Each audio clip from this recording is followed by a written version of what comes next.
everybody. Jason Sherman here. In today's episode of Zero to CEO, I have with me Haro expert Morgan Taylor. Welcome to the show. Yeah, hi. Thanks, Jason. Thanks for having me on.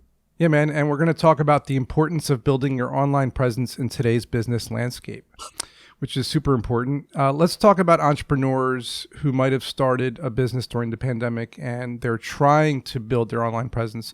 What are some of the things they can do to stand out from other businesses that are similar to theirs? Yeah, so I mean, without going too into depth on search engine optimization and the more technical aspects, I think the key is creating content, and it's I would say the most important part of building your online presence, and the most important part, or at least one of the pillars of getting organic traffic to your site as well. So I would just look at what the other people are doing in your space, and then try to pick a unique, actionable angle that you can make content with or out of that they're not doing, as long Okay. as it is, like I would say, actionable, giving people advice they can walk away with, that kind of thing.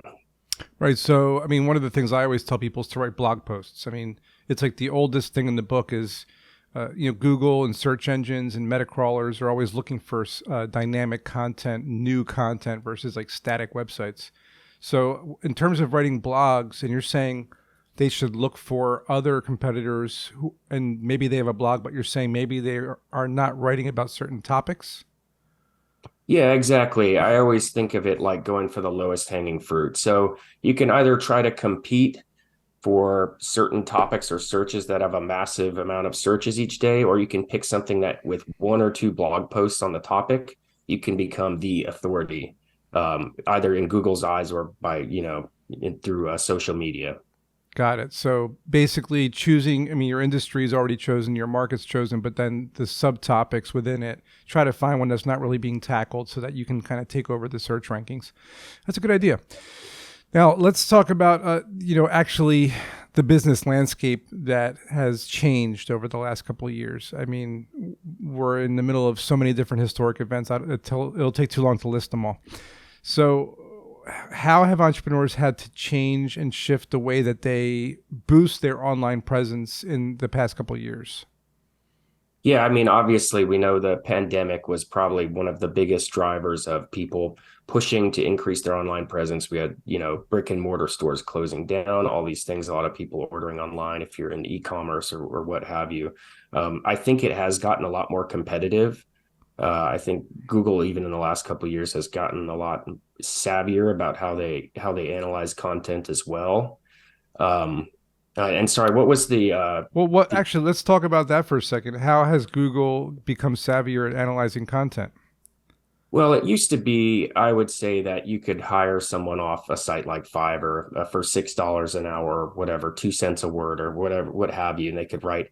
There were very specific benchmarks you hit. 750 words. You can use this keyword this many times, and you could kind of hack Mm, Google's algorithm, if you will. And so that piece of content could be written by someone with very little content experience and still get your site ranked.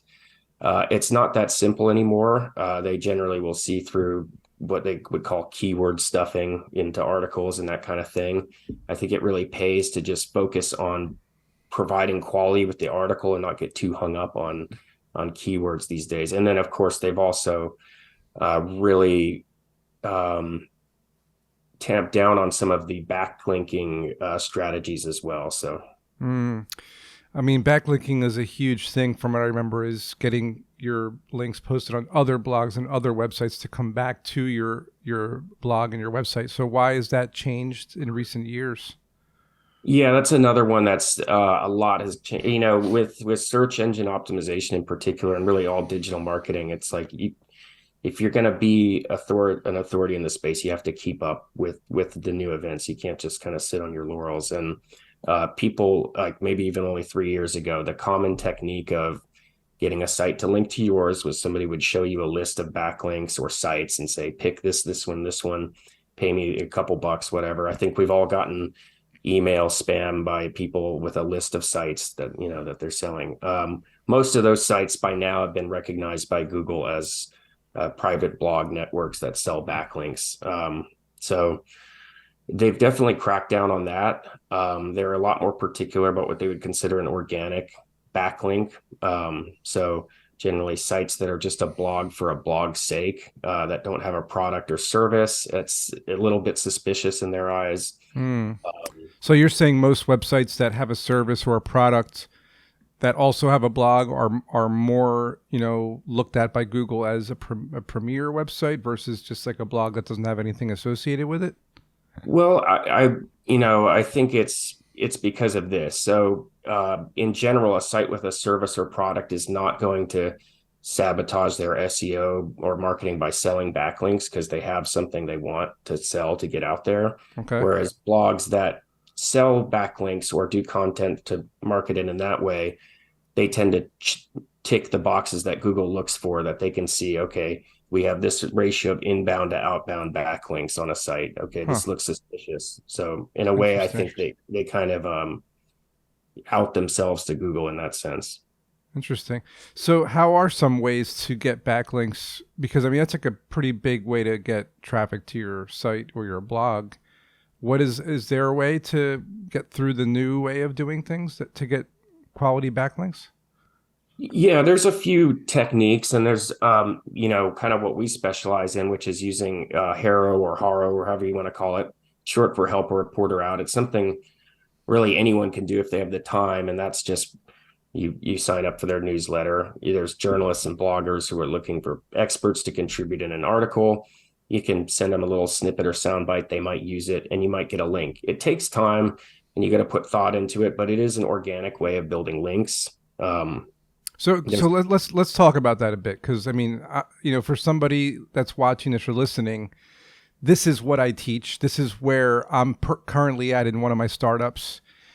We're in the midst of having to do the exact same thing you just said. So how do we reach out to the journalists with the snippet, with the information that you're saying, data, statistics, or whatnot? What's the approach? You said you have to be careful. You said you have to take your time. Well, let's go through it. What are the steps? Well, I'll say this. So with Help a Reporter Out, you might run into amazing publications that you could really, it would be very hard to get on. But the thing is, there's thousands of other people that see a journalist from Forbes asking for, business owners to weigh in on this topic. So it's difficult. They're going to get a lot of responses. So when you do something like this, if you take this approach, I would highly recommend make your answer as unique as possible and stand out as much as possible, which takes time. And if you can provide data or statistics, that looks really good. At the end of the day, though, they do want just a nice quote or soundbite they can take from your pitch. If you're familiar with the platform, hopefully I'm not kind of losing most of your audience with that one. Well, it looks like we're all going to look it up. Help a Reporter Out. I personally haven't heard of it, and coming from someone who was a reporter for almost a decade, I've never heard of it. Believe it or not. Maybe that's because I was the one being pitched. So this is something that I always tell people is, first of all, you have to be personal when you reach out to a journalist or a reporter. Is maybe mentioning one of their posts that resonated with you, why you liked it, why you found it funny, why you found it interesting. Don't pitch them anything. Just, simply grab their attention with a one-liner saying, I loved your post about how to make new friends in today's society or whatever. And then maybe something else about a product or service, maybe that they might be interested in the data point. So 86% of people we found are having trouble finding friends in America. And so we might want to have a conversation about that. Is that a good approach to do it, to not really pitch them, but just give them information that, like you said, they might be able to use? Yeah, that's spot on. I mean, if you're going in there trying to go on about how great your business is or something, you're going to lose them instantly. Again, they're going through hundreds of emails from other business owners, CEOs. You just want to do a strict value add. Remember, they're doing you the favor, really. So you got to provide, if you actually get a backlink from them, I mean, it's great. It's like a huge win for you. You can go on your site and say, as seen on USA Today yeah, or Wall Street Journal or whatever. exactly. Yeah. Even if it's just that one quote. Well, I mean, it's still true, right? So Yeah, it took a long time for us to do that for one of my last startups, and we had to use a PR firm to help us. It's very difficult to do. So I agree. So let's talk a little bit about SEO strategy. I know you mentioned it's like another topic and all that, but I mean, you are an expert at this. So let's give our audience some tips on small business SEO strategy? How can they rank higher without paying thousands for Google ads? Yeah, you definitely don't want to do Google ads. And I mean, there's some businesses, I will say if you're a local business that is fairly niche and you're not competing for a wide search volume among thousands of people and your ads are pretty cheap, like say you're in like, I don't know, a cat grooming business or something locally. My wife does that, by the way. You Cat can, grooming. We should talk yeah. about that a little bit. I thought it was just dog grooming. I thought cats don't No. like being groomed. It's a thing, and and then with her, it's so niche that you can do an ad and it pays off. But generally, I never recommend doing Google ads. They're very expensive. Yeah. SEO is the least expensive long-term marketing strategy you can do to bring traffic. You don't need to keep refreshing ads and that kind of thing. But anyways, if I was a fairly new business owner, limited budget, again, I would go back to what I was saying earlier. You really need some content. It pays to get a right. You don't need to pay someone $100 or $200 an hour to write articles for you. If you don't have the time to write them yourself, I mean, I recommend if you do have time, write some articles yourself. But if you don't, just get a nice mid-level writer who can do at least 4 articles a month for you on topics. I really think if you're the owner, you should be able to pick out some good content topics. If you really need help, you could research that. But Let's definitely, let's or go talk. ahead. Let's dig into this for a second because it's again we're in the middle of writing articles for our blog, and we've been discussing the consistency, right? So you're saying 4 times a month. We were doing Mondays and Thursdays. We were releasing an article on Mondays and Thursdays around noon, and now I'm starting to think, well, let's just we have a backlog of articles, and we're thinking, why not just push them out every day, just to start getting content out. Now, is that a good thing? Is it a bad thing? Does it matter how often you do it? Does it matter what days you put it out? I agree with you on hiring a writer. We've hired a couple. One good resource is colleges. You find writing departments with kids who need credits and they need experience in the real world. And they're pumping out these really, really high quality articles for very low amount per article. So there's some good resources out there besides Fiverr and stuff like that. But yeah, let's talk about timelines for article posting and that kind of thing.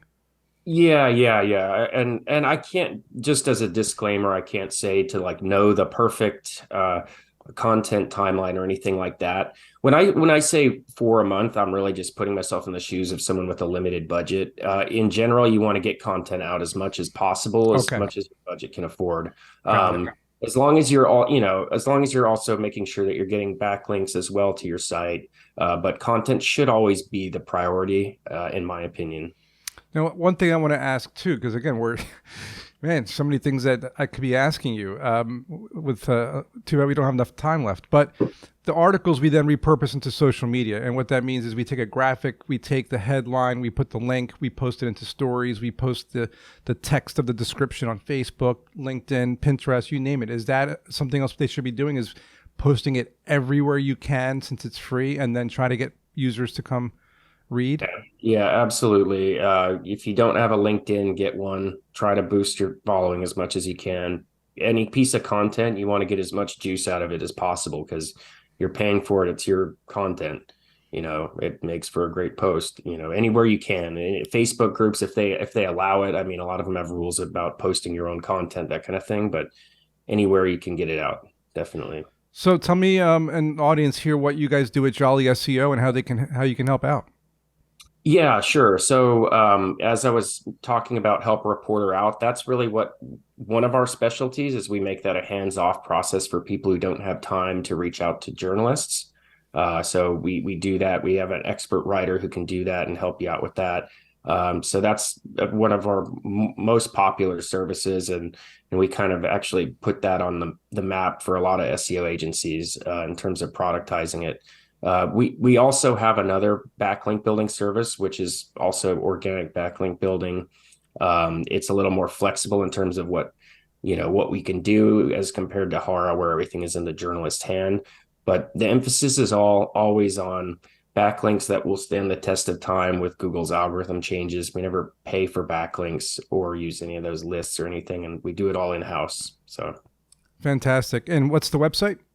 jollyseo.co. So that's JOLLYSEO.co, not .com. Awesome. And you heard it from Morgan, guys. JollySEO.co. Check it out for some awesome backlinking, and Harrow, help a reporter out. Thanks, Morgan, and hope you guys all learned something from this episode. We'll see you in the next one.